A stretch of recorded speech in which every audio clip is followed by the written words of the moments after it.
Hola, ¿qué tal? El día de hoy quiero hablarles de la motivación de la administración de empresas, pero no desde la mirada de las teorías de Maxwell, Herbert y McGregor con su teoría X y Y, por mencionar algunas de ellas, sino desde una mirada crítica que encontré en un artículo muy interesante en la revista Administración de Negocios, publicada en Sao Paulo bajo el volumen 30 de 1990. Y que originalmente el artículo fue bajo el título Más allá del sustituto de la motivación, en una revista americana en el año 86. El artículo nos muestra una mirada, como ya lo mencioné, crítica respecto a las teorías de motivación ya establecidas. El autor plantea en este artículo que las teorías organizacionales predominantes en el área de la motivación no son compatibles con las experiencias del autor trabajando con personas en diferentes compañías. Es decir, la teoría no concuerda con la práctica, afirmación que sustenta según su experiencia vivencial en la organización. Y creo que a algunos nos ha ocurrido cuando pasamos de la esfera académica a la esfera laboral. En ocasiones no hay concordancia. Sin embargo, el argumento principal de este ensayo proviene de una perspectiva metacrítica, es decir, está sustentado sobre otras posturas y el autor hace una recopilación de las mismas. La hipótesis planteada y desarrollada en el artículo coloca la motivación como un sustituto del significado del trabajo y de la vida misma, planteamiento que según el autor se ha disipado cada vez más con las preocupaciones comerciales modernas, como resultado de la fragmentación y la división del trabajo, y que las organizaciones pasan por alto. Para soportar su hipótesis, el autor menciona algunas advertencias, como él llama a los argumentos planteados, y algunas de estas son: el contexto de la motivación se limita a una microperspectiva y favorece algunas cosas casuales, es decir, se olvida de toda la realidad y las dimensiones del ser humano, y solo se centra en el ámbito empresa-trabajador, aunque se exprese lo contrario. Otra, la cual lo que dice que ya no es la motivación un concepto científico, sino un instrumento para influir en el comportamiento humano, poder y coerción. Esto por mencionar algunas. De verdad que el artículo es muy interesante, ya que nos plantea una posición muy diferente a la que nos plantean los libros y nos hace cuestionar: ¿será verificable en la realidad todo lo que nos plantea la teoría? Para dar paso al siguiente tema, vamos a hablar del artículo ¿Cómo se motiva?, de la revista Harvard Business Review, del autor Frederick Herzberg. En este artículo, el autor nos explica sobre los diferentes errores que hay en la administración a la hora de hablar sobre la motivación. Menciona que la motivación en las organizaciones actualmente está basada en el método KITA, en inglés Kick in the Ass, traducción patada en el trasero. Lo que significa el método KITA básicamente es el método de recompensa y castigo. El aumento de sueldo, llamado de atención, compensatorios, descargos, todas estas cosas corresponden a la motivación del método KITA. Por el contrario, nos explica que si bien representan parte importante dentro de la motivación, estos no representan una motivación real dentro de las organizaciones. Dar opciones de crecimiento personal representan en sí una real motivación para las personas. El autor a esto lo llama como higiene y motivación. ¿A qué se refiere con higiene? Se refiere a todos los aspectos de control, métodos de castigo y bonificaciones para la motivación. ¿Y a qué se refiere con motivación?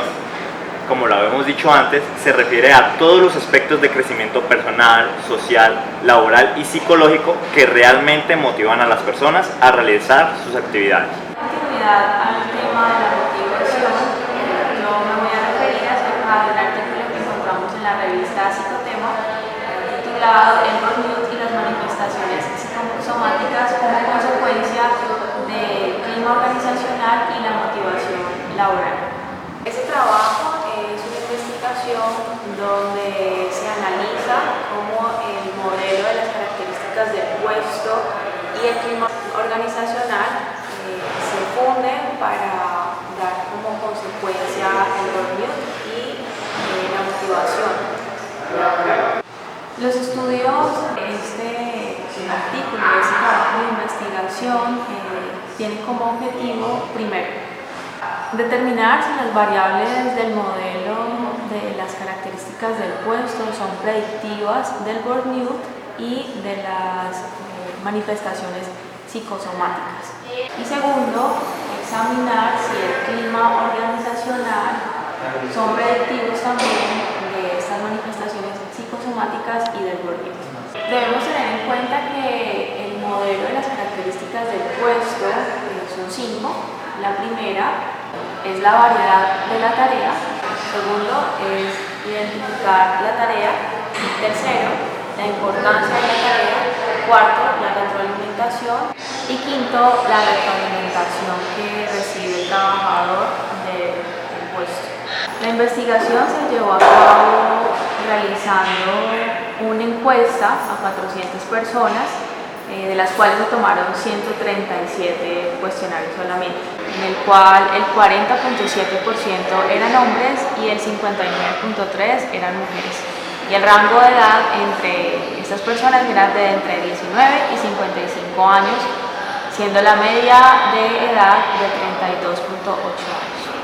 Tomaron en cuenta ciertas actividades profesionales, entre las cuales estaban trabajadores sociales, como asistentes sociales y trabajadores familiares.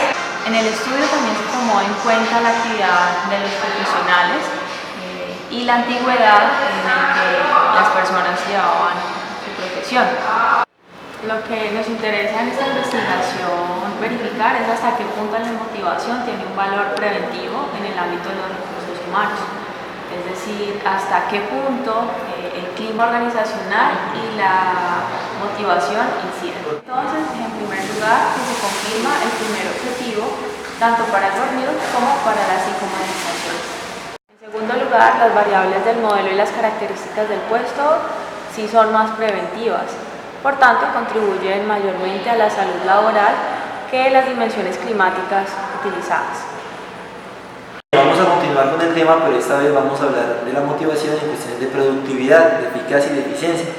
En este caso quiero dejar en claro que cuando hablamos de efectividad o de productividad, vamos a hacerlo de acuerdo a los parámetros que puede señalar los métodos de motivación. Totalmente verificable, es medible que cuando una persona está motivada tiene mucha más productividad en cuestión laboral, en cuestión deportiva y en cualquier otra cuestión. En este caso, en la cuestión empresarial, vamos a hablar sobre la motivación según los parámetros que la motivación nos puede brindar, como tener un buen salario, como tener un buen incentivo de trabajo, un buen clima laboral, una buena relación con los compañeros. Podemos fomentar la motivación empresarial. La motivación empresarial depende de muchos factores y el principal es el individuo. La motivación no es un concepto que podemos manejar de manera global, ya que todo el mundo no se motiva de la misma manera. Es importante conocer al individuo de la manera más prudente y más profunda posible para de la misma manera poder empezar a hacer procesos de motivación. En este caso, uno de los procesos de motivación que una empresa tiende a hacer para que los empleados, los trabajadores y su grupo empresarial mantenga un poco más motivado es conociéndolos perfectamente, desde su grupo familiar hasta su núcleo de amistades. Existen grandes organizaciones que intentan fomentar la motivación no solo en las personas, sino en quienes los rodean. De cierta manera, el clima laboral es mucho más fácil de trabajar. Ahora, quiero que afrontemos un poco acerca del ciclo motivacional. En este caso vamos a abordarlo de la siguiente manera. La motivación va a ser un punto de felicidad, un punto de emoción, de satisfacción.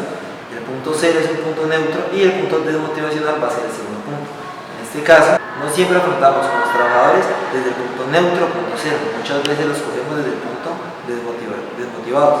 Así que lo que tenemos que empezar a hacer es buscar un método por el cual podamos llevar al trabajador, al empleado o a nuestra partícula de la organización desde el punto desmotivacional hasta el punto motivacional.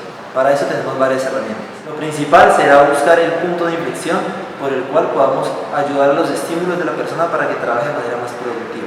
Como abordamos inicialmente el tema, la productividad en gran parte requiere de una gran motivación y eso lo permite únicamente el clima laboral. Ahora, de acuerdo a la revista francesa Revue International de PMI, podemos darnos cuenta que hay encuestas en las que hemos tenido una gran masa de empleados, en este caso un número exacto de 2.228 personas, que han afrontado distintos tipos de motivación y nos cuentan de cierta manera cómo fue ese lapso para ellos de desarrollo tanto en la empresa como en su entorno familiar.